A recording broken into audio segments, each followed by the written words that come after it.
Good morning student. जो आज हमारी वर्कशीट 23 आई हैं वो है living organisms and their surrounding chapter से। तो जैसा कि आप सब जानते हैं कि हमारे यहाँ पर जो भी चीज़ें हैं वो या तो लिविंग ऑर्गेनिज्म है या नॉन लिविंग है, मतलब सजीव और निर्जीव हैं। मैं आपको ये दोनों मीडियम में करवाने वाली हूँ, सजीव और निर्जीव। पहले मैं इनकी क्वालिटीज़ बता दूँ आपको कि सजीव कौन सी है और निर्जीव कौन सी है। आपको अलग अलग करना है, क्वेश्चन भी है आपका ये। तो हमारा जो सजीव हैं वो जो सांस लेते हैं, जो जिंदा हैं। निर्जीव जो सांस नहीं लेते, जो जिंदा नहीं हैं। अब सबको तो हम चेक नहीं कर सकते ना कि वो सांस लेते हैं या नहीं लेते हैं, लिविंग है या नॉन लिविंग है। वो हम इस वर्कशीट में अच्छे से समझेंगे। चलिए सबसे पहले हम स्टार्ट करते हैं हमारी वर्कशीट का फर्स्ट पार्ट।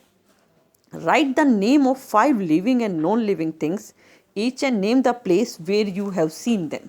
तो आपकी नॉलेज चेक करने के लिए कि लिविंग थिंग्स कौन सी हैं। लिविंग थिंग्स कौन सी होती हैं? जो ग्रो करती हैं, पर हर जो चीज़ ग्रो करती है वो लिविंग थिंग भी नहीं होगी। लिविंग थिंग्स फूड की रिक्वायरमेंट होती है, सांस लेती हैं, रेस्पायर करती हैं। लिविंग थिंग्स रिप्रोड्यूस करती हैं। ये सारी उनकी क्वालिटीज़ हैं लिविंग थिंग्स की। और किसी भी एक थिंग में, लिविंग थिंग के अंदर अगर एक क्वालिटी है तो वो लिविंग नहीं है, वो नॉन लिविंग भी हो सकती है। जैसे कि आप कहेंगे कि मूव करती हैं लिविंग थिंग्स, या लिविंग थिंग्स का साइज बढ़ता है। अब साइज तो बादल का भी बड़ा हो जाता है, छोटा सा बादल है, कई सारे मिलके बड़े हो गए, बट बादल नॉन लिविंग है क्योंकि वो सांस नहीं लेता, क्योंकि उसे फूड की रिक्वायरमेंट नहीं होती है। तो इस तरह से हम लिविंग और नॉन लिविंग को अलग अलग कर सकते हैं। तो इन्होंने एक करके दिया हुआ है। फर्स्ट वन इज लिजर्ड, उसका प्लेस क्या है? On the wall. सेकेंड आप क्या लिख सकते हैं? लोइन। मैं थोड़ा बड़ा बड़ा लिख रही हूँ। और कहाँ रहता है लोइन? फॉरेस्ट में रहता है, जंगल में। फिर आप लिख सकते हैं fish. Fish is living thing, कहाँ रहती है? वाटर में। या आप रिवर लिख सकते हैं इसकी जगह। नेक्स्ट जो है आपका, फिश के बाद आप क्या लिखेंगे? ट्री। ट्री कहाँ होते हैं? लैंड पर। And last but not the least, we are human beings. तो ह्यूमन कहाँ होता है? हम तो कहाँ रहते हैं? लैंड पर रहते हैं, तो हम भी लैंड यहाँ पर लिख देंगे। अब ऐसे ही हम नॉन लिविंग थिंग्स लिखेंगे। नॉन लिविंग थिंग्स कौन सी होती हैं हमारी? जो मैंने आपको प्रॉपर्टीज़ बताई उनको फॉलो नहीं करती हैं। जैसे टेबल है, स्कूल में भी हो सकती है, घर पे भी हो सकती है। अब आप क्या लिखेंगे? बुक। बुक कहाँ होगी? स्कूल में और लाइब्रेरी में भी हो सकती है। नेक्स्ट आप क्या लिखेंगे? आप लिख लीजिए इसके बाद नेक्स्ट आप लिख लीजिए कार। कार कहाँ होगी? घर पर। ठीक है, उसके बाद आप लिख लीजिए, आप बोट लिख लीजिए। बोट होती है रिवर में, रिवर में चलती है। आप एरोप्लेन लिख लीजिए, एयरप्लेन, ये होता है एयर में। ठीक है, इस तरह से आप लिविंग और नॉन लिविंग दोनों को लिख सकते हैं। आप चाहें तो इसके अलावा और भी लिख सकते हैं। अब हम हिंदी में लिखेंगे सजीव चीज़ों के नाम। पहले हम लिखेंगे जो सजीव चीज़ें हैं, उसमें हम क्या लिख सकते हैं? इसमें आप लिख लीजिए, छिपकली हमने लिख दिया यहाँ पर। अब आप लिखिए मछली। मछली कहाँ होती है? नदी में।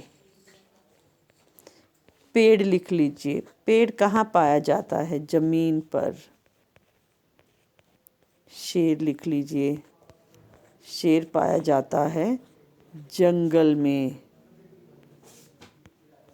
और मानव, इंसान जो हम हैं, वो पाया जाता है जमीन पर, घर में। इस तरह से आप इसको लिख सकते हैं, जमीन। अब हम लिखेंगे निर्जीव चीज़ों के बारे में, जो हमारी निर्जीव चीज़ें हैं। निर्जीव चीज़ों में हम क्या लिखेंगे? सबसे पहले नाव। नाव पाई जाती है नदी में। हम लिखेंगे किताब।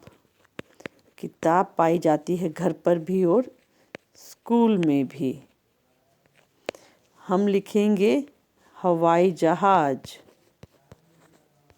हवाई जहाज कहाँ होता है? हवा में होता है। और जो नेक्स्ट है वो हम लिखेंगे कार। कार घर पे भी होती है, सड़क पे भी होती है। चलिए अब हम आगे चलते हैं। अडेप्टेशन। अडेप्टेशन एक स्पेशल फीचर होता है जिसके अंदर कोई भी एक ऑर्गेनिज्म अपने सर्टेन हैबिटेट में रहने के लिए अपने आप को ढालता है, उसके अकॉर्डिंग अपने आप को ढालता है। तो इसकी डेफिनेशन जो होगी वो आपको लर्न करनी है। The presence of specific features और certain habits which enables a plant or an animal to live in its surrounding is called adaptation। मतलब ये स्पेशल फीचर है या एक स्पेशल उसकी क्वालिटी है जिसके कारण एक प्लांट या एक एनिमल उस स्पेसिफिक हैबिटेट में रह पाता है।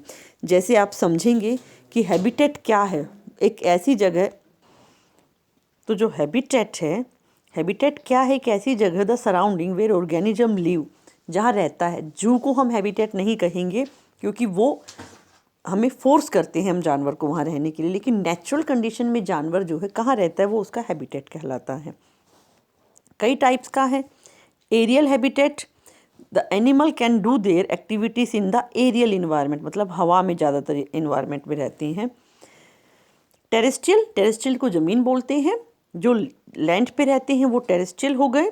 और एक्वेटिक, जो पानी, एक्वेटिक वाटर के लिए बोला जाता है एक्वा, तो जो पानी में। तो अब आपको क्या करना है, नेम ऑफ 2 एरियल ऑर्गेनिजम्स जो हवा में रहते हैं। तो आप क्या लिख सकते हैं, क्रो एंड पिजन। टेरेस्ट्रियल मतलब जो ज़मीन पर रहते हैं, आप लिख सकते हैं डॉग और लॉयन।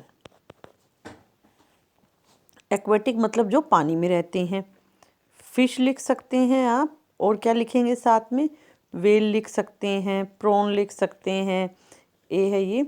आप ऑक्टोपस लिख सकते हैं।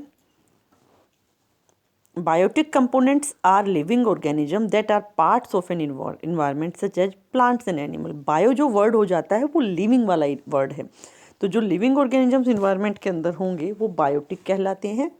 अबायोटिक मतलब उसमें लिविंग नहीं है, नॉन लिविंग पार्ट होता है हमारा इन्वायरमेंट का, जैसे सैंड है, एयर है, वाटर है, माउंटेन्स हैं, रिवर्स हैं। List the important characteristics of living things which differentiate them from non living and living things. तो आप इसको कैसे करेक्टरिस्टिक्स लिख सकते हैं, आप ये करेक्टरिस्टिक्स लिख देंगे। आप चाहें तो पैराग्राफ में लिख दें, आप चाहें तो इनके पॉइंट्स बना सकते हैं। Living things breathe, eat, grow, more, reproduce and have senses, while non-living things do not eat, they do not grow, they do not breathe, they do not move and they do not reproduce, they don't have any senses। देखिए अब हम एक बार हिंदी में देख लेते हैं आगे से को। अनुकूलन क्या है? अनुकूलन जो अडेप्टेशन था कि किसी एक खास वातावरण में रहने के लिए जीव या पौधे या जंतु को उस परिवेश में रहने के लिए जो खास स्वभाव होता है या उनकी विशिष्ट संरचना होती है वो अनुकूलन कहलाता है। जैसे आपको पता है कि कैमल डेजर्ट में रह सकता है और जानवर नहीं रह सकते। याक जो है वो बर्फीले पहाड़ों में रह सकता है क्योंकि उसके शरीर पर बाल होते हैं। तो ये सब अनुकूलन के अंदर मतलब अडेप्टेशन के अंदर आते हैं। सबसे पहले हम जानते हैं आवास क्या है। आवास मतलब किसी सजीव का वह परिवेश जिसमें वह रहता है, नेचुरली रहता है प्राकृतिक रूप से, जिसमें स्थलीय आवास हो गया, जो स्थल पर मतलब जमीन पर रहने वाले पौधे और जंतु। 2 जीवों के नाम लिखने हैं, आप कौन सा लिख सकते हैं, गाय लिख सकते हैं, शेर लिख सकते हैं। दूसरा हो गया आकाशीय आवास, वो जीव जंतु या वो पौधे जो आकाश में गतिविधि करते हैं, जैसे आपका तोता हो गया और चील हो गई। कोई भी 2 आप लिख सकते हैं इसके अंदर। जलीय आवास मतलब जो जीव जंतु या पौधे जल में रहते हैं, मछली हो गई और आपका कछुआ हो गया, या आप मगरमच्छ लिख सकते हैं, ऑक्टोपस लिख सकते हैं। जैव घटक किसी भी आवास में पाए जाने वाले सभी जीव, जैव से मतलब होता है जिंदा, जीव जो हैं जीवित पौधे और जंतु होते हैं वो जैव घटक हो गए। अजैव में जो निर्जीव वस्तुएं हैं वो आती हैं, मिट्टी, वायु और जल। अब आपको लिखना है सजीव वस्तुओं की विशेषताएं जो उन्हें निर्जीव से अलग करती हैं। देखिए आप इसको ऐसे लिखेंगे, सभी जीवित चीज़ें सांस लेती हैं, खाती हैं, बढ़ती हैं, चलती हैं, प्रजनन करती हैं और उनकी इंद्रियां होती हैं, सेंसेस जिसको हम बोलते हैं। निर्जीव चीज़ें खाना नहीं खाती, बढ़ती नहीं हैं, सांस नहीं लेती, हिलती नहीं है और प्रजनन नहीं करती, और ना ही उन्हें होश होता है, मतलब इंद्रियां उनके अंदर होती हैं। आई होप आपको वीडियो समझ में आई होगी, क्लियर हुई होगी। तो आप मुझे लाइक कीजिए, मेरे चैनल को सब्सक्राइब कीजिए, मेरी वीडियोस को शेयर कीजिए। Thank you.